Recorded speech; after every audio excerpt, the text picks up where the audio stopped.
Saturday night in South London, hundreds of young people are gathering for the latest craze, an acid house party in a disused warehouse. Coaches will take them to a destination which has deliberately been kept secret to evade the police. Where do you think you're going to? Mystery tour. We don't know. It's what's a mystery. That's the mystery about it. This is acid, man. Acid house music has been described as a sinister and evil cult which encourages young people to take drugs. One person has died after taking ecstasy, a drug associated with the music.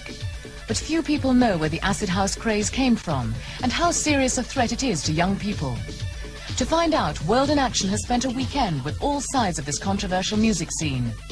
It's a weekend which ends in confrontation as the police step up their campaign against acid house parties.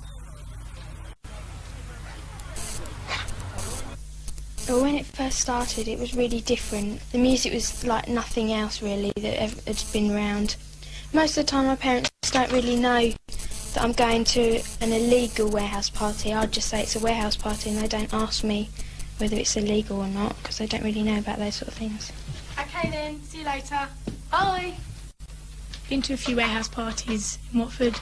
When you walk in, it's different because it's all packed. People are all wearing different clothes and in general, the atmosphere is just so much better because you know that it's not straight and policemen could walk in any time. My parents aren't worried about like warehouse parties, but only acid parties because they think there's going to be more, you know, there's going to be drugs going around the acid parties, but not like the normal warehouse party.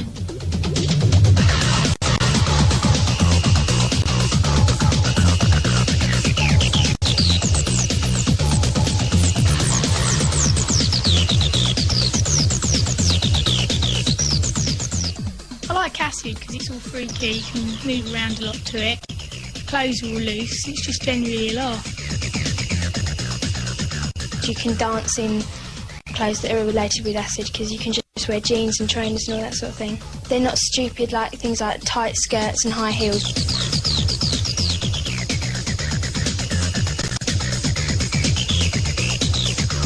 Well, acid house, or even abbreviated to house music, started way back in about '83 in Chicago in a club called The Warehouse, where a DJ called Frankie Knuckles was experimenting with a new form of music. People called it house music because it was originally played and created at The Warehouse.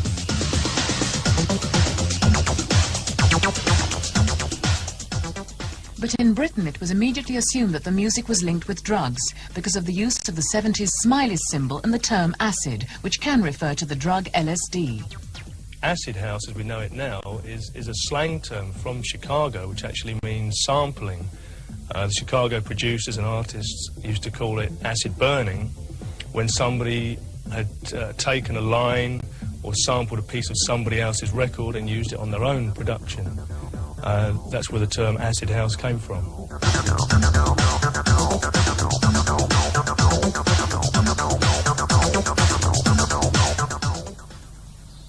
Good morning, London. You're listening to Studio FM on 92.7, and I'm waking you up with a bit of house-style acid. We've been hearing a lot lately in the press about how bad acid music is. We know different. We know it came from Chicago about 2.5 years ago. We know the music is good and that we all enjoy it. London is pumping at the moment to the sound of acid beats. Also in Manchester, the beat is sounding hard as well. The music is firing, and this goes out to the newspapers and the media. Acid isn't all bad.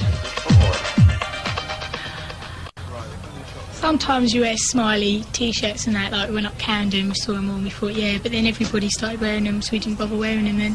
So acid badges and that. The pop music scene has always been linked with drug abuse, and concern increased when some acid house fashions appeared to encourage young people to experiment with drugs, particularly one known as ecstasy. Hugh Duffy advises the Health Education Authority about drug abuse. He's been gathering information on ecstasy from officially backed drug advice centres. It's not as dangerous as other drugs that create physical dependency. Its dangers are primarily to do with the psychological and physical effects. Ecstasy is a non-addictive stimulant which was first developed in 1914 and has been used to help patients with psychological problems. But there are fears that it can cause brain damage. 3 years ago it was made illegal when people started abusing it. With sustained use, it can cause exhaustion. It can cause people to become anxious, and in a combination, the anxiety coupled with contact with emotions and feelings that ordinarily they haven't been in contact with can create depression. In early November, a young woman died after taking 2 tablets of ecstasy. It was the first death of its kind. The tragedy made Acid House Party's front-page news. The coverage gave ecstasy a similar profile as drugs like heroin and cocaine, which are responsible for hundreds of deaths each year. It is a serious drug of abuse. The actual misuse of it in this country, I must concede that it's certainly an increase this year, but it's certainly nowhere near the epidemic that has been portrayed. The media has tended to suggest that every acid house party has drugs. I mean, that's arrant nonsense, I would suggest. And equally, I mean, on the occasions where drugs are found at these parties, it's not just ecstasy. It's all sorts of drugs. Any place where youngsters congregate, whether it be the local pub, I mean, you may well be able to get drugs there as well. They're no more likely to come in contact with dangerous drugs at an acid house party than they are in local pubs, local clubs, local discos. Young people, if they're looking for drugs, will locate the arena in which they're being sold in. Our laboratory, for example, up to the end of August, had seized or had seen approximately 600 cases of cocaine, 600 cases of amphetamine, and 700 cases, I think it was, of heroin, those sort of figures. And up to the end of October this year, they had only seen 51 cases of ecstasy. And because of the special attention that we've been having, I looked at those 51 cases personally, and many of them were just single tablets, sometimes half a tablet. It's up to the person. I mean, if you get offered drugs, it's up to them whether they want to take them or not. It's nothing to do with anyone else. But if they want to, I think they're stupid. But it's up to them. There's going to be like drugs at all parties. It doesn't necessarily have to be an acid party. This is true. Screws you up. I know people who have taken it and it's affected them for like a week, and people who have taken one never take it again because it's really bad and you hallucinate. And, so it's like a nightmare, doesn't it? Yeah, and everything's coming in to get you. Someone that I know reckons that it's ruined their whole life since they took it. And never again, you know, warn you never ever to do it, ever. Drugs have got nothing to do with the music, it's just the same name. There's been drugs sort of all through every trend, like the mods used to take all loads of drugs, pills and everything, just to pop them all the time, and most of our parents were like mods or rockers or whatever, and they used to drink and take drugs and everything, but now their parents, they're saying that we're not allowed to go to parties and that because of acid, because of the bad press.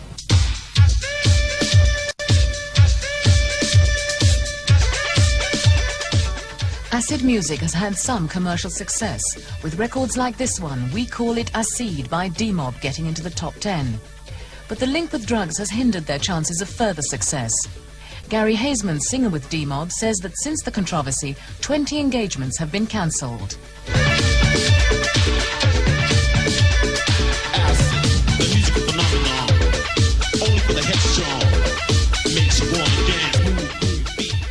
Their video was shown twice on Top of the Pops and was then banned. The producer banned all records with the word acid in the title or lyrics. The lyrics actually say, you know, if you thought it was a drug, now you know you're wrong. You know, when we were making the record, we done this because we kind of saw the drug overtones which were about to happen, you know, in a sense. I've never taken drugs.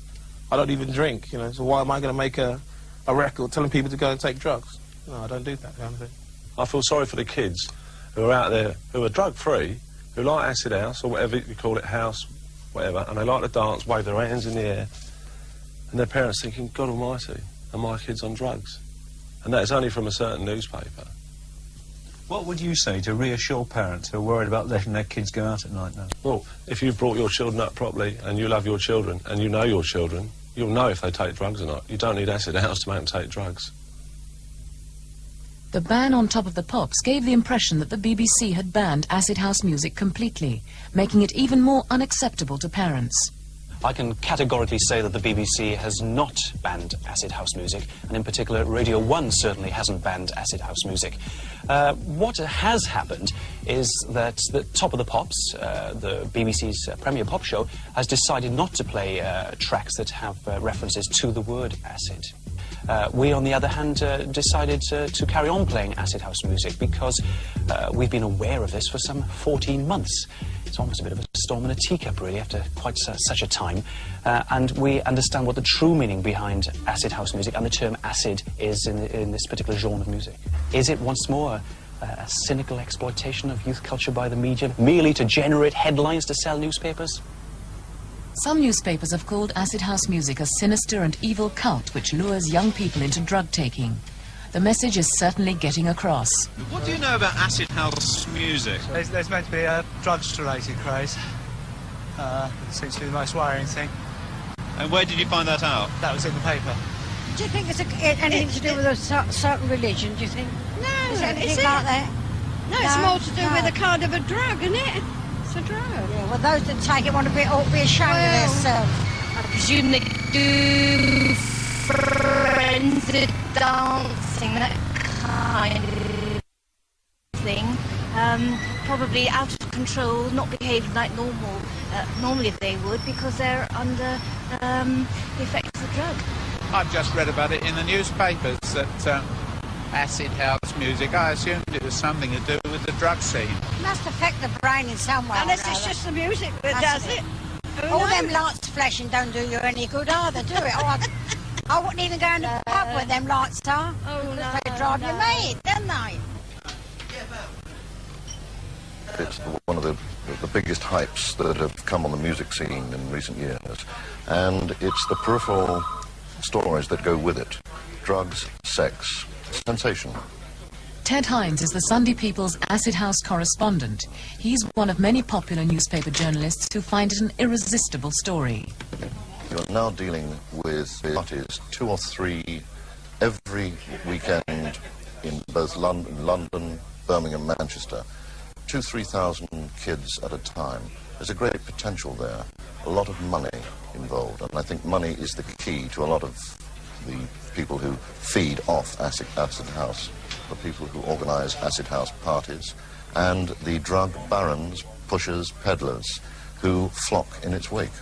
Unfortunately, the popular press has moved into the sensationalism of the drug and the scene that it's associated with, and extended the coverage. And in extending the coverage, it's actually advertising. I mean, Saatchi and Saatchi couldn't have done a better job, in essence. And it's the classic problem. Young people being told by adults that they shouldn't do something are more likely to go and do it than not do it. And I think that's the dilemma the popular press has to confront for itself. The hype is not from us. The hype is there in the acid house music itself. It will come and go. As I said, next year there could be something else. We are only reacting, not acting on the stories. It was this story that started the present outcry over acid house music. It appeared in The Sun, one of the most enthusiastic opponents of the craze. It was ironic 2 months later to find The Sun still warning readers about drugs, but exploiting the success of the music by selling acid house T-shirts. We were approached by The Sun to design a T-shirt for the Bizarre column. They asked us to add smileys to the design. They gave a full page in The Sun, and this is the promotion here, with the headline, "It's groovy, cool, it's our acid house T-shirt." So they promoted it as acid house. We were totally surprised. We didn't expect them to promote it as acid. And then what happened? They cancelled the order a couple of days after the promotion. The order was cancelled. I think it's hypocritical. I really do.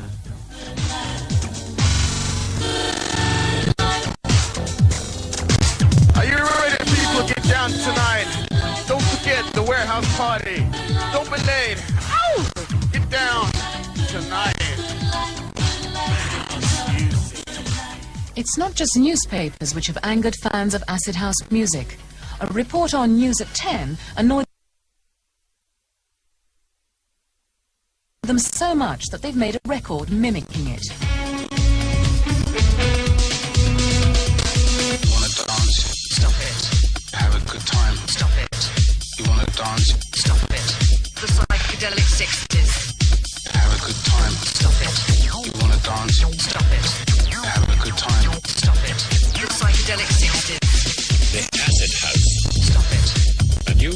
for young people, the Acid House. Stop it.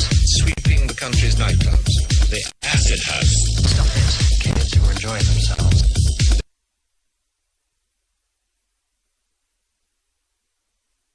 The Acid House.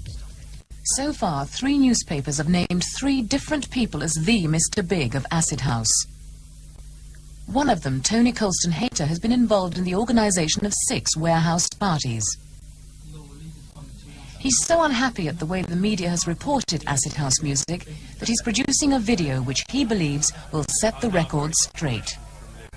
Well, the first time I walked into a really properly happening warehouse party, it just totally blew my mind. I couldn't believe that this quantity of people could all be dancing together and nobody looking over their shoulder at someone else or thinking, what does he think, or nobody getting drunk and brawling and whatever.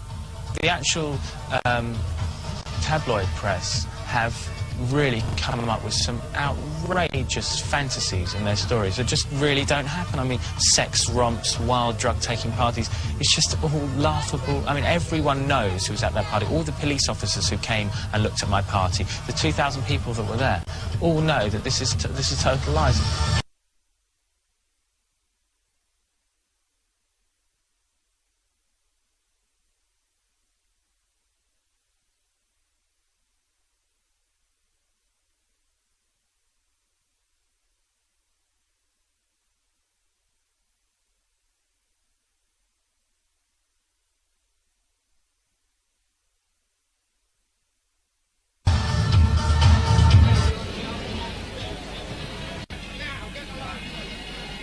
The police attitude to warehouse parties changed as press interest in them escalated. 4 weeks ago, Colston Hayter's party in Greenwich attracted 3,000 young people. It also attracted hundreds of police.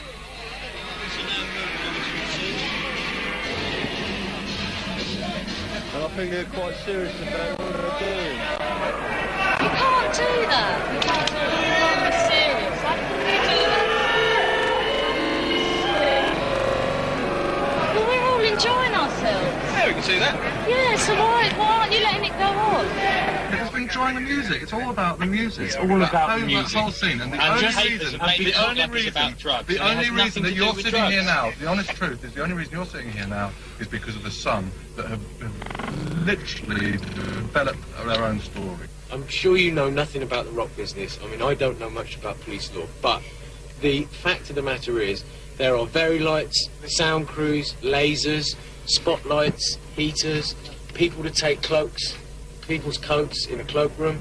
There is free refreshment, there's security, there's fire exits. We don't want to discuss the whole matter with you. No, of course We've not. told you our point of view. Excuse me. And that's the reason why we're acting, as I've said.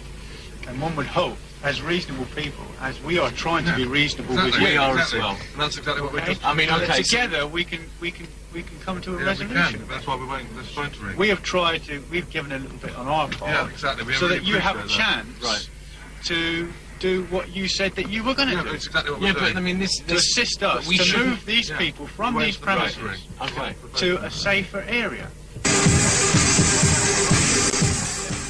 Warehouse parties are now regularly being raided by the police. This party in Kingsbury, North London, was put on by a different organiser. A hostile reaction to the arrival of the police was quickly controlled by the disc jockeys.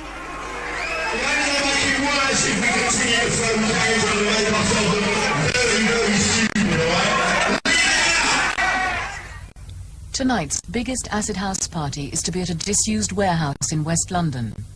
The venue has been kept secret, but already there are problems for the person in charge of security.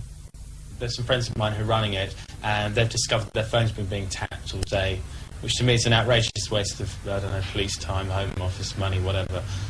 What evidence have they got for the phones being tapped? Well, it's quite funny, actually. My friend Jeremy picked up the phone, and there was recordings of his voice actually speaking to you from the morning, coming out of the phone. But it was an earlier party in the peaceful setting of Sevenoaks in Kent which led to the most controversial policing so far. A raid on an acid house party ended in violence and led to over 20 formal complaints against the police. This meeting is being held at the home of Lady Juliet Simpson, whose son was at the party. I can't help but believe these young people. I do think we've got the best police force in the world, and I'm very proud of British police. But there's been too many stories like this, and I think it'd be tragic if the police went down the route of control by violence. The party was in a derelict house in a business area of Sevenoaks. At midnight, about 60 policemen arrived. A group of them burst in to search for drugs. It was alleged that none of the group were in police uniform. And the first thing I saw, what appeared to be was a bunch of hooligans coming charging through the door with big black sticks flailing in the air, shouting, "Get on the effing floor, you lowlifes." The people that didn't get on the floor immediately were just beaten on the floor, beaten to the floor. It was incredibly mindless violence. With me, they were physically hitting me, although not with clenched fists. They were pushing me in the face, hitting me down the ribs, and generally it seemed to me to be they were trying to provoke me. They were beating me as they took me out. They weren't just roughly handling me. And any policeman that I passed on the way were taking a good sort of potluck punch at me as well. They were manic in there, and it just terrified me and everybody who was there. I was really frightened. 6 people were charged with public order offences. Because of these charges, the Kent police declined to appear in the programme. They said that 3 policemen had been injured and denied that any police officer had used unnecessary violence. So far, nobody has been charged with drugs offences. Don't you think it's important that if the police fear that offences, whatever offences are being committed, that they should go in and attempt to do something about the problem? I don't think it was a situation to fear. The inspector from Sevenoaks has made this point in our local paper, that his young officers had to face a terrifying situation. Well, my response to that would be, there's nothing terrifying about going in somewhere and seeing people dancing and girls sipping wine. The police knew there was going to be a party, and they could have stopped it getting going by patrolling the grounds in the early evening, so the music wouldn't have been set up, then there wouldn't have been a party. Instead, someone must have made the decision to let the party get going and then break it up. Some people involved in acid house music accuse the police generally of overreacting to the press stories. I don't think police overreact. I think we are faced with a situation that parents and social organisations read this publicity and say, well, what are police doing about it? There may be other considerations completely unconnected with drugs. I mean, one has to consider the possible fire hazards, the fact that people have got permission in the first place to be there. There are many, many other considerations that police have, as well as the drug situation.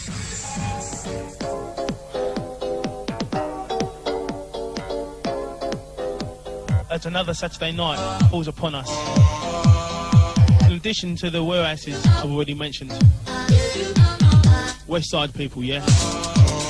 Meet at Catford Station. An essential, get there early. As we all know, the police are going to break it dead early. We've got 20 buses going from all over London. People have actually hired their buses to come here, right, to the Do. They'll come here, and then the buses will go to the Do, because it's very secret, as you can understand. But the thing is, once we're in there, the police can't stop it, right, because there's too many of us. And people are enjoying themselves. How many people do you think will end up there? Tonight, about 4,000. They're coming from Brighton, they're coming from Manchester, they're coming from Luton, Portsmouth, all over the place.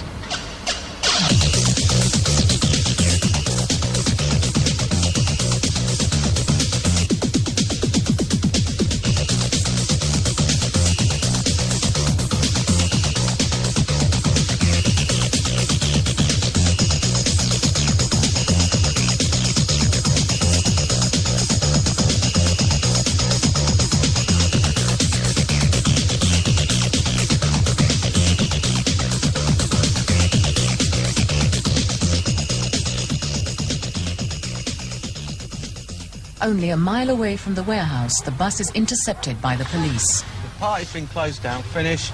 We know about it, it's all finished. We've taken it all down, completely over. Okay, all we're trying to do now is get the people away from the area. Right. That's what the intention is, so now we're going to try and get the bus out. Full stop. Why is the party finished? Because my inspector has said it's going to be finished. if everyone stands here right now, you're all going to go and get nicked. All right, if you fancy that, stand here and go and get nicked and go court tomorrow if you want to. Or if you Dozens of police are already at the warehouse, stopping people from getting to the party.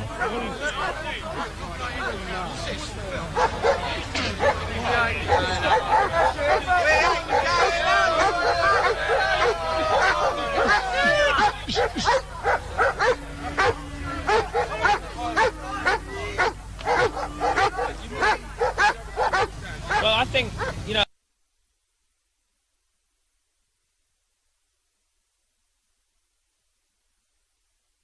a lot of the police here are very understanding. I don't think they really want to be here. I think they've got better things to be doing, you know. And it's just a terrible shame. There's 3,000 disappointed people all going off home. Well, this is really what's been happening every weekend. It's getting more and more depressing. The police told us that nobody had complained and there was no evidence of drugs. The same night they stopped 5 other parties in London. The organisers say that in 2 weeks' time they'll put on another secret warehouse party and the game will begin again.